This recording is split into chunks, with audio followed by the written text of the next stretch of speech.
किन्ना माई बता phone film film आ चल की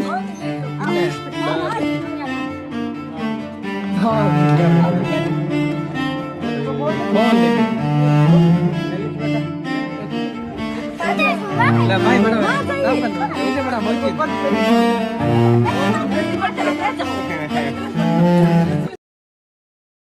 ये वीडियो जो आपने अभी देखा, ये सिर्फ एक वीडियो नहीं बल्कि हमारी सोसाइटी का वो खौफनाक सच है, जहाँ छोटे छोटे बच्चों को फोन इतना एक्सेसिबल कर दिया गया है कि वो अब टॉय कार या फिर डोल हाउस जैसे खिलौने नहीं बल्कि फोन मांगते हैं। कई बच्चों की हालत इन फोन्स की वजह से इतनी खराब हो चुकी है कि अब वो बिना फोन देखे ठीक से खाना भी नहीं खा पाते। लेकिन यहाँ उससे भी ज्यादा हैरानी की बात यह है कि इन बच्चों के पेरेंट्स को भी इसमें कुछ गलत या फिर चिंता करने जैसी चीज नहीं दिखाई देती कि उनके बच्चों को इतनी छोटी सी उम्र में फोन की ऐसी लत लग चुकी है कि वो खिलौनों की जिद करने के बजाय फोन देखने की जिद करते हैं। उनके बच्चे तब तक खाना नहीं खाते जब तक उनकी आंखों के आगे फोन ना रखा जाए। आज बच्चों की फोन देखने की आदत ठीक उसी तरह हो चुकी है जिस तरह किसी नौजवान आदमी को नशे की लत, जिसे लेने के बाद उन्हें पता ही नहीं होता कि उनके आसपास क्या चल रहा है।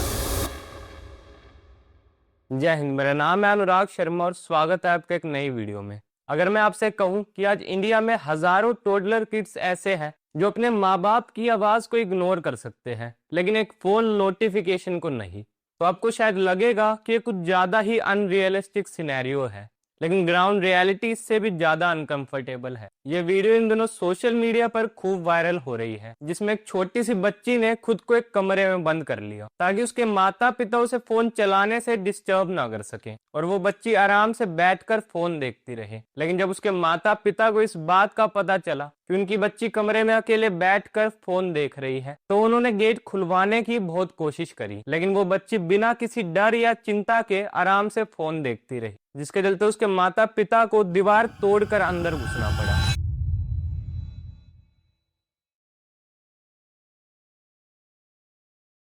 तो आप शायद ये बात जानते होंगे कि जब भी कोई बच्चा पैदा होता है तो उस बच्चे के लिए 1 से 1.5 साल की एज सबसे क्रिटिकल होती है, क्योंकि यही वो एज होती है जिसमें बच्चा अपने आसपास की चीजों को ऑब्जर्व करना शुरू करता है, धीरे धीरे बोलना सीखता है, चलना सीखता है और दूसरों के इमोशंस को समझने की कोशिश करता है। और सबसे इम्पोर्टेंट बात कि कोई भी बच्चा अगर हिंदी, पंजाबी, तेलुगु, मलयालम किसी भी घर में पैदा हो तो वो बच्चा अपने आप ही वहाँ की भाषा सीख जाता है, उन्हें उनकी मदर टंग सिखाने की जरूरत नहीं पड़ती। लेकिन क्या हो अगर इस एज में बच्चा अपने आसपास की चीजों को ऑब्जर्व करना ही छोड़ दे। जिस उम्र में बच्चा माँ बोलना सीखता है उस उम्र में वो बच्चा एड स्किप करना सीख रहा है। जिस फेस में उसे मिट्टी में खेलना कूदना चाहिए उस एज में उसकी आंखें छोटी सी स्क्रीन के सामने फिक्स हो चुकी है। यह कोई मॉडर्नाइजेशन की निशानी नहीं बल्कि एक साइलेंट शिफ्ट है जिसमें हम सब विटनेस बनते जा रहे हैं।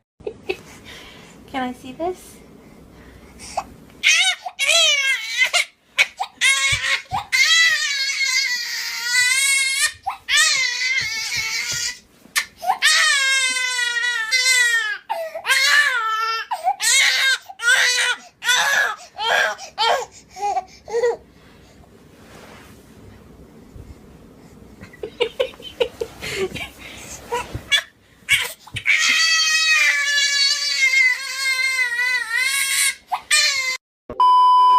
आज के बच्चे रियल वर्ल्ड को स्लो और बोरिंग समझने लगे हैं। उनका इंटरेस्ट अब धीरे धीरे फोन के बाहर की दुनिया से कम होता जा रहा है, क्योंकि उनकी फोन की स्क्रीन का स्टिमुलेशन अननेचुरल स्पीड पर होता है, जहां उन्हें हाई स्पीड विजुअल्स और एनिमेशन इतने फैसिनेटिंग लगते हैं कि उनका इसके बाहर की दुनिया से मन ही उठ जाता है। अब यहाँ पेरेंट्स के लिए भी शॉकिंग बात यह है कि उनके बच्चों पर फोन से होने वाले हार्मफुल इम्पैक्ट का असर तुरंत नहीं दिखाई देता बल्कि यह असर धीरे धीरे दिखाई देता है। लेकिन जब तक पेरेंट्स को इस बात की गंभीरता समझ आती है तब तक शायद बहुत देर हो चुकी होती है। साल 2025-26 में हुए इकोनॉमी सर्वे के अकॉर्डिंग फोन एडिक्शन और ज्यादा स्क्रीन टाइम की वजह से मेंटल हेल्थ प्रॉब्लम के केसेस बड़ी तेजी से बढ़ते जा रहे हैं, वो भी स्पेशली छोटे छोटे बच्चों में। इनकी उम्र 2 साल से लेकर 8, 10 या 12 साल तक की है। कश्मीर के mental health and neuro science institute में child guidance and wellbeing centre ने ये ऑब्जर्व किया, साल 2019 से 21 के बीच 70% से ज्यादा बच्चों को ऑटिज्म एक्सिबिटेड सिम्टम से डायग्नोज किया जा रहा है, जिसके पीछे का कारण भी एक्सेसिव स्क्रीन टाइम है।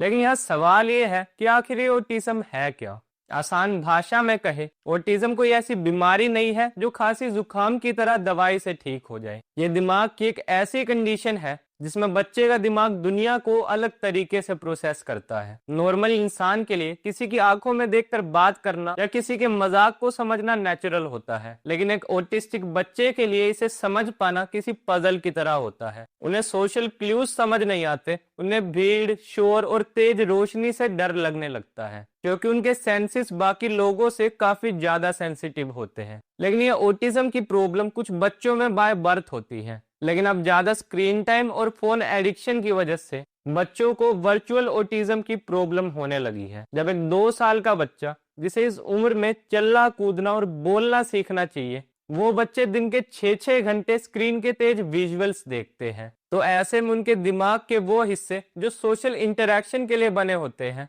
वो धीरे धीरे डैमेज होकर डेड होने लगते हैं और बच्चे का दिमाग डिजिटल स्टिमुलेशन का ही आदी हो जाता है, जिसका नतीजा ये होता है कि बच्चे दूसरों के साथ आई कांटेक्ट नहीं बना पाते। आप उन्हें आवाज दो, वो आपकी आवाज पर कोई रिस्पॉन्स नहीं करते। कुछ बच्चे तो रिपीटिव बिहेवियर तक शो करने लगते हैं, जैसे कि एक ही जगह बार बार घूमना या एक ही बात बार बार रिपीट करना, जो कि किसी भी पेरेंट्स के लिए एक बड़ा ही चिंता का विषय है। अब फैसला आपको करना है कि आप अपनी जिम्मेदारी से बचने के लिए बच्चों के हाथ में फोन थमाकर उन्हें मेंटली इल बनाना चाहते हैं या फिर उनके लिए थोड़ा टाइम निकालकर उनकी ग्रोथ स्ट्रोंग करना चाहते हैं। अब आप अगर अपना फैसला कर ही चुके हैं कि आप अपने बच्चों को सच में फोन से दूर रखना चाहते हैं, तो आपको उनके सामने खुद भी फोन से दूर रहना होगा, क्योंकि आपको शायद इस बात का एहसास नहीं होगा कि जब भी आप अपने बच्चों के सामने बैठकर रील स्क्रॉल कर रहे होते हैं, तो आपके बच्चे कब चुपचाप आपके साइड में बैठकर आपके साथ रील्स देखना शुरू कर देते हैं, क्योंकि उस वक्त आप खुद भी अपने फोन में इतना बिजी हो जाते हैं कि आपको अपने बच्चों की मौजूदगी का एहसास ही नहीं होता, जिसके चलते बच्चे कई बार आपके फोन का पैटर्न तक याद कर लेते हैं, क्योंकि इस एज में उन्हें कोई भी नई स्किल सीखने या चीजों को ऑब्जर्व करने की पावर सबसे स्ट्रोंग होती है।